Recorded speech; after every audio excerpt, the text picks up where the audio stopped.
Assalamualaikum warahmatullahi wabarakatuh.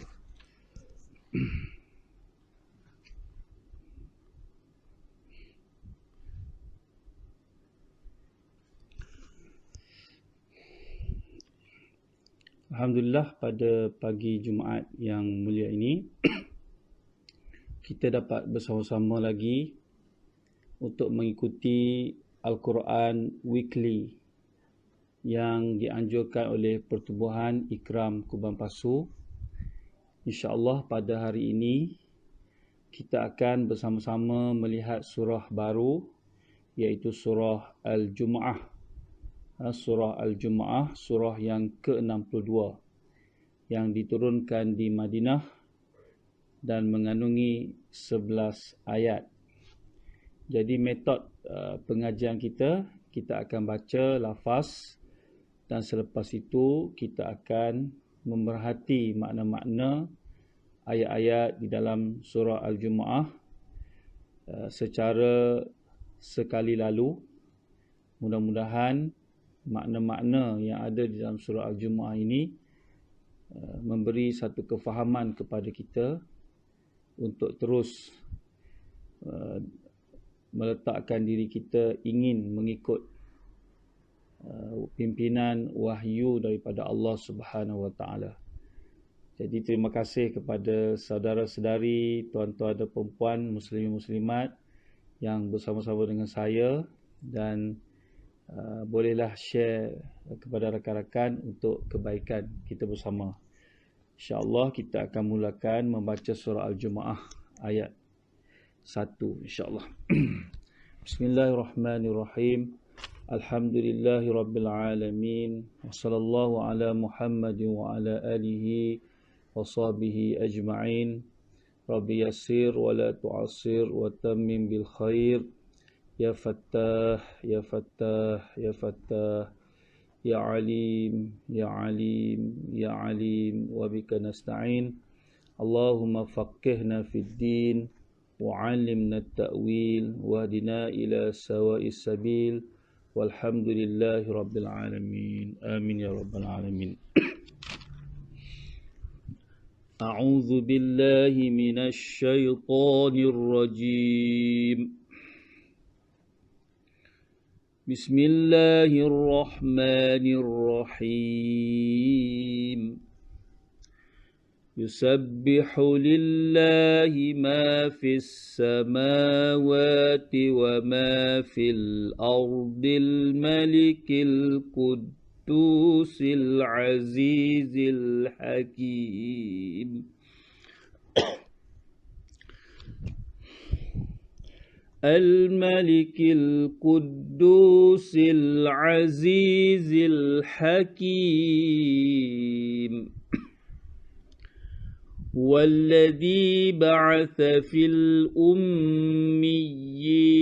رسولا منهم يتلو عليهم آياته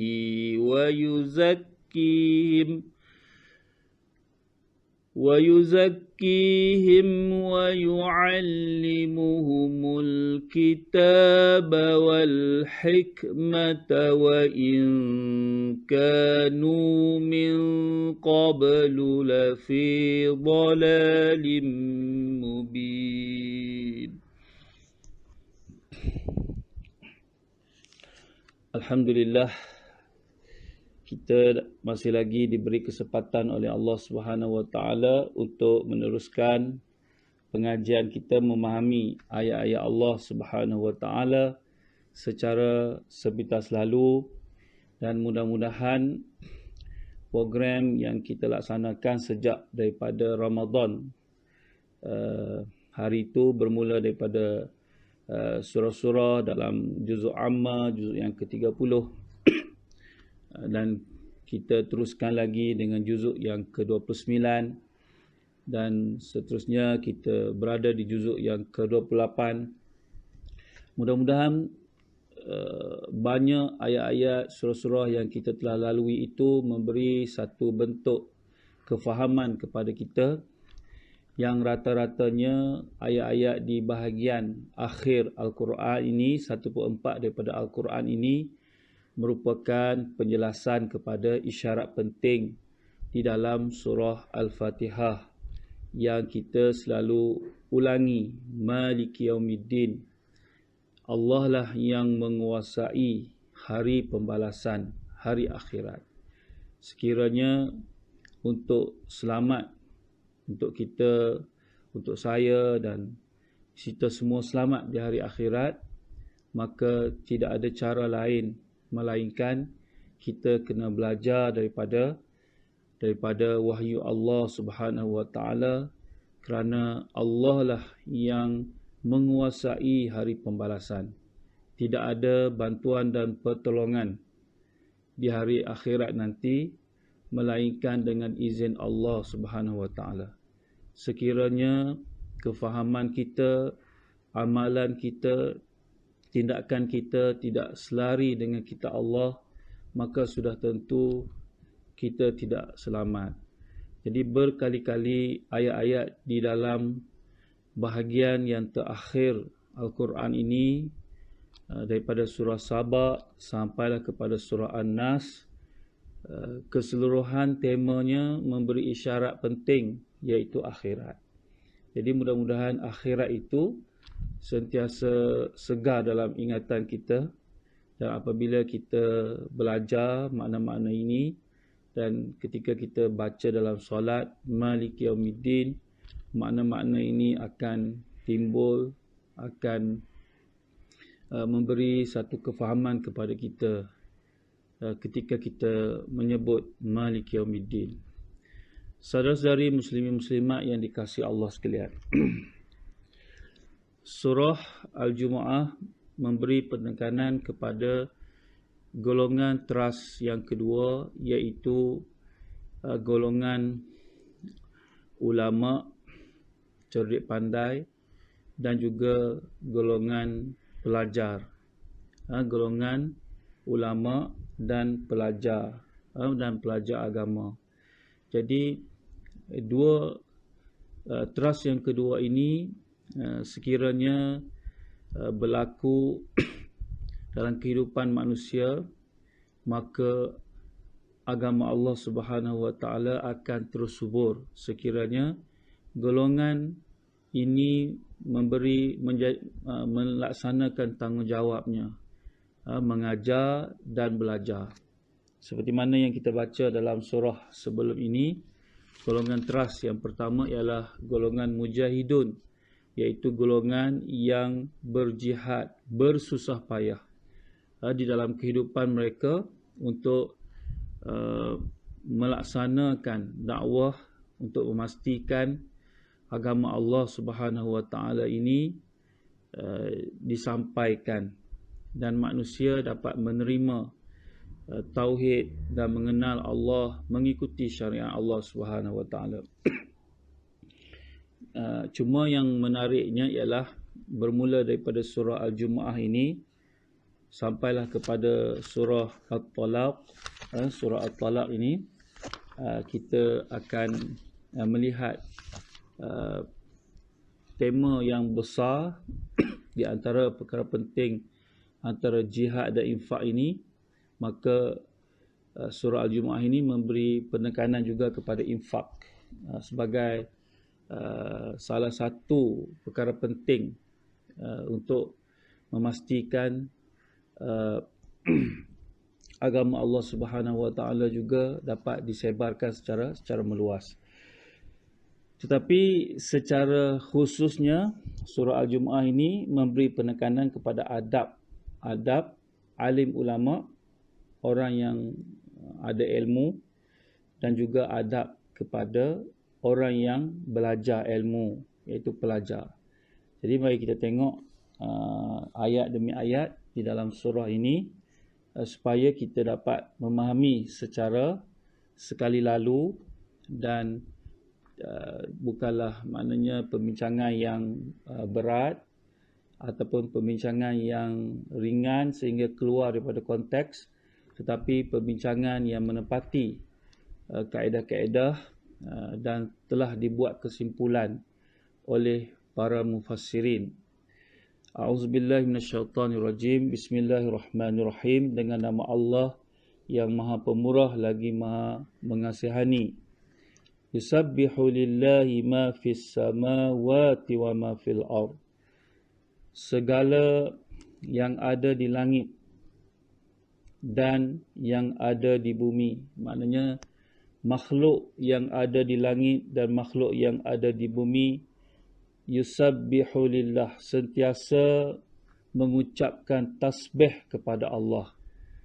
Mengucapkan tasbih dengan makna mensucikan Allah daripada segala sifat kelemahan, segala sifat yang tidak layak bagi Allah Subhanahu wa taala. Mensucikan Allah daripada Allah ada tandingan, Allah ada wakil, ada kudrat lain yang juga berkuasa di samping Allah. Jadi sekiranya ada fahaman Allah ada wakil, Allah ada tandingan, ada kudrat lain yang berkuasa di samping Allah, maka manusia akan cari juga zat-zat yang luar biasa yang selain daripada Allah ini untuk mereka minta tolong, untuk mereka puja seru dalam kehidupan mereka, untuk menunaikan hajat mereka dan menghilangkan mudarat mereka. Tetapi Allah Subhanahu wa taala jelaskan di permulaan ayat ini dan permulaan ayat yang sebelum ini pun dalam surah As-Saff juga, maknanya segala makhluk yang ada di langit dan segala makhluk yang ada di bumi sentiasa mengucapkan tasbih, mensucikan Allah daripada segala sifat-sifat yang tidak layak bagi Allah Subhanahu wa taala. Jadi ketika kita menyebut subhanallah, maka kita kena lahirkan perasaan itu. Perasaan bahawa hanya Allah sahaja yang berkuasa penuh, yang boleh menunaikan hajat kita, boleh menghilangkan mudarat yang ada pada kita, dan tidak ada tandingan-tandingan bagi Allah Subhanahu wa taala. Jadi jelas ayat ini adalah ayat tauhid, ayat tauhid. Ayat yang mengajak kita mengesahkan Allah Subhanahu wa taala, mengagungkan Allah Subhanahu wa taala kerana dialah Al-Malik. Al-Malik. Al-Malik ni ialah yang menguasai sekalian alam. Raja. Raja yang menguasai sekalian alam. Maharaja, yang raja yang menguasai sekalian alam. Al-Quddus, yang maha suci. Al-Aziz, yang maha kuasa. Al-Hakim, yang maha bijaksana. Jelas satu-satu sifat Allah Subhanahu wa taala. Sebab itu kita kena sentiasa mensucikan Allah daripada segala sifat-sifat yang tidak layak bagi Allah Subhanahu wa taala. Ayat yang kedua ialah menjelaskan kepada kita kewajipan Rasul yang diutuskan oleh Nabi oleh Allah Subhanahu wa taala kepada umat manusia ini.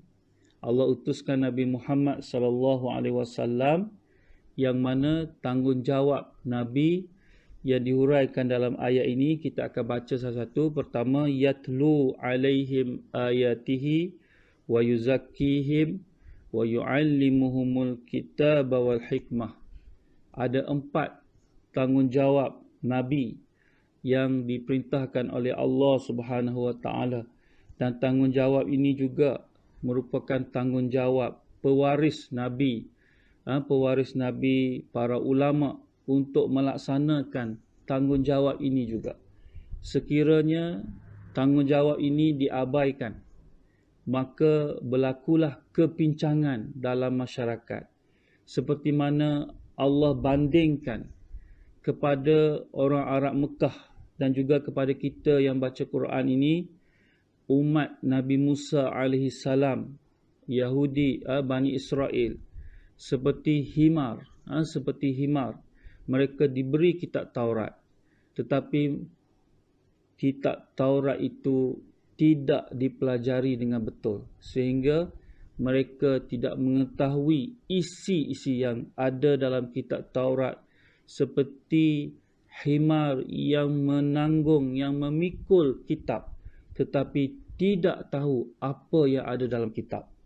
Ini saya bila baca surah Al-Jumu'ah ini memberi satu gambaran kepada kita bahawa tugas yang dilaksanakan oleh Rasulullah sallallahu alaihi wasallam ini perlu juga dipikul oleh golongan alim ulama, oleh golongan yang bijak pandai ini untuk meneruskan tanggungjawab ini. Tengok ayat yang kedua, wallazi ba'atha fil ummiyina rasula. Dialah Allah yang telah mengutuskan dalam kalangan orang Arab yang ummiyin. Ummiyin dengan makna golongan bangsa Arab yang buta huruf. Maknanya gelaran kepada orang Arab ketika itu ialah ummiyin, iaitu buta huruf. Dalam terjemahan Tafsir Pimpinan Rahman ini diberi catatan ummiyin, yakni orang yang tidak tahu membaca dan menulis.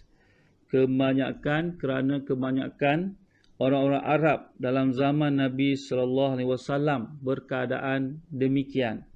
Jadi maknanya sifat kepada bangsa Arab ketika itu ialah al-ummiyin, gelaran mereka. Rasulan minhum, seorang rasul yang juga ummi kepada umat yang ummi, yang mana tugas rasul ini Nabi Muhammad sallallahu alaihi wasallam dari bangsa mereka sendiri. Tugas yang pertama ialah yatlu alaihim ayatihi, yang membacakan kepada mereka ayat-ayat Allah. Membacakan kepada mereka ayat-ayat Allah yang membuktikan keesaan Allah dan kekuasaannya. Memberi makna kepada kita tanggungjawab yang pertama yang Allah perintahkan kepada Nabi sallallahu alaihi wasallam ialah tilawah. Tilawah yatlu alaihim ayatihi, iaitu tilawah, baca perkara yang tetap tanpa huraian untuk diperdengarkan sebagai dalil dan bukti.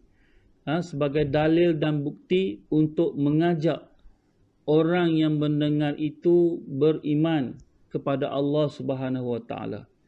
Jadi maknanya Nabi sallallahu alaihi wasallam baca lafaz Al-Quran ini, tilawatul Quran kepada kaumnya.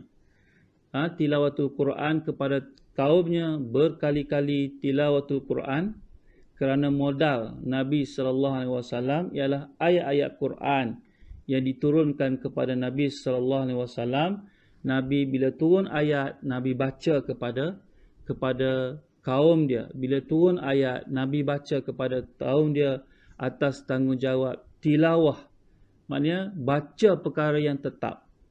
Teks asal, baca teks asal tanpa huraian untuk diperdengarkan sebagai dalil dan bukti, sebagai tujuan untuk mengajak mereka beriman kepada Allah Subhanahu Wa Taala.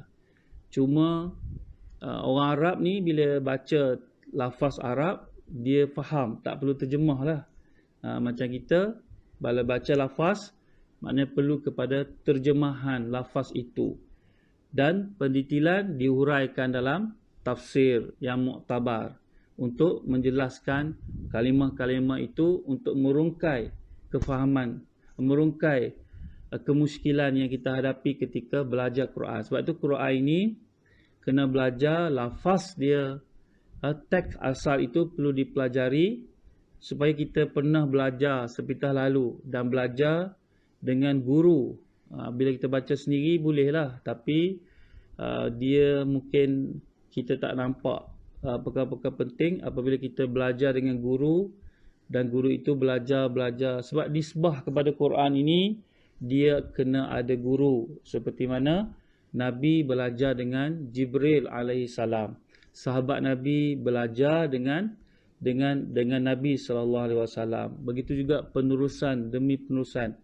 Jadi perkara yang pertama ialah tilawatul Quran itu, yatlu alaihim ayatihi. Itu tanggungjawab pertama. Tanggungjawab yang kedua ialah wa yuzakkihim, yang maknanya dan membersihkan mereka dari i'tiqad yang sesat. Jadi yuzakkihim ini menyucikan jiwa mereka daripada perkara-perkara syirik kepada Allah. Perkara-perkara khurafat, perkara-perkara yang menyimpang daripada landasan yang betul. Sebab itu bila kita baca Quran, maka Al-Quran akan membersihkan diri kita untuk menghilangkan perkara-perkara yang bercanggah. Maknanya kena keluarkan, kena tinggalkan perkara-perkara yang bercanggah dengan wahyu ni, kena berhenti, jangan buat. Perkara syirik kena bertaubat kepada Allah. Bersihkan diri. Wa yuzakkihim. Jadi bersihkan diri ni yang sebenarnya ialah bersihkan diri daripada perkara-perkara syirik pada Allah. Bersihkan diri daripada akhlak-akhlak yang keji, sifat-sifat yang keji. Sebab tu dalam hati kita ni bersarang sifat-sifat mahmudah dan juga bersarang sifat-sifat mazmumah. Dan sifat-sifat ini perlu dibersihkan. Perlu dibersihkan. Jadi maknanya tanggungjawab yang kedua yang dilaksanakan oleh Nabi SAW ialah wa yuzakkihim, bersihkan diri hati nurani daripada perkara-perkara syirik pada Allah Subhanahu wa taala. Dan yang ketiganya ialah wa yu'allimuhumul kitab. Wa yu'allimuhumul kitab. Wa yu'allimuhumul kitab, iaitu serta mengajarkan mereka kitab Allah. Mengajar mereka tentang perkara-perkara trust dalam agama. Perkara-perkara trust dalam agama, huraian-huraian, penjelasan-penjelasan daripada kitab Allah Subhanahu wa taala. Dan yang keempatnya ialah wal hikmah, dan ajar mereka. Al-hikmah itu ialah sunnah, penghayatan agama dalam kehidupan. Penghayatan, sunnah ni ialah penghayatan agama dalam kehidupan kita diajar. Jadi 4 perkara ini merupakan tanggungjawab Rasul yang Allah utuskan. Dan wa in kanu min qablu la fi dhalalin mubin.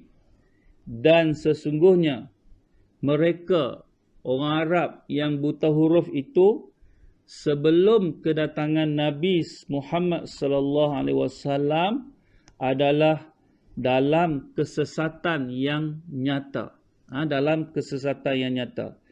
Maknanya sebelum diutuskan Nabi sallallahu alaihi wasallam, orang Arab jahiliah itu berada dalam kesesatan yang jelas nyata. Jadi Allah utuskan Nabi, Allah turunkan wahyu untuk betulkan salah faham mereka, untuk betulkan kesilapan mereka.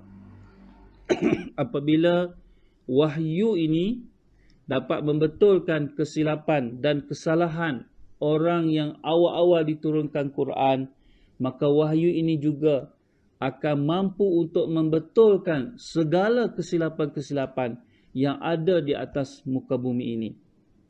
Sebab itu bila kita lihat salah satu cara lagi untuk memahami Al-Quran ini ialah kita kena memahami masyarakat yang diturunkan Quran. Barulah kita tahu. Kalau tidak, kita akan jadi terpisah dengan Quran ini, mengatakan itu mereka bukan kita. Takut-takut sifat-sifat yang ada di dalam masyarakat yang awal-awal diturunkan Quran ini, sifat-sifat itu juga ada dalam diri kita, maka kita tidak selamat. Oleh itu, memahami masyarakat awal yang diturunkan Quran ini juga membantu kita untuk memahami ayat Allah Subhanahu Wa Taala juga, supaya bila kita baca, kita rasa kalau saya jadi seperti mana masyarakat yang awal-awal diturunkan Quran, maka saya juga tidak selamat. Dan kalau perangai-perangai yang ada dalam masyarakat awal yang diturunkan Quran itu ada dalam diri saya, maka saya juga tidak selamat. Dan apabila saya membaca Al-Quran berkali-kali khatam, berkali-kali baca, sudah tentu ayat-ayat yang saya baca ini dapat merawat diri saya sebelum saya kembali kepada Allah Subhanahu Wa Taala. Insya-Allah pada pertemuan akan datang kita akan lihat ayat yang ketiga. Ayat yang ketiga ini juga menjelaskan tanggungjawab Nabi SAW yang 4 tadi juga, bukan hanya untuk orang Arab sahaja, tetapi juga untuk orang Ajam. Untuk orang Ajam, orang yang di luar Arab, orang yang bukan Arab, bahkan untuk seluruh dunia, sehinggalah hari akhirat, sehingga berlaku kiamat. Itulah kehebatan yang Allah jelaskan kepada kita, bahawa betapa pentingnya kita semua dapat mencontohi Nabi SAW dalam melaksanakan tanggungjawab 4 perkara ini. Mudah-mudahan Islam ini akan terus subur dan diterima, akan mendapat tempat di hati manusia, dan mereka akan kembali mentauhidkan Allah, kembali untuk melaksanakan syariat, kembali untuk berpegang teguh dengan taat dengan ajaran Islam, dan kembali kepada kehidupan yang indah di bawah naungan Al-Quran.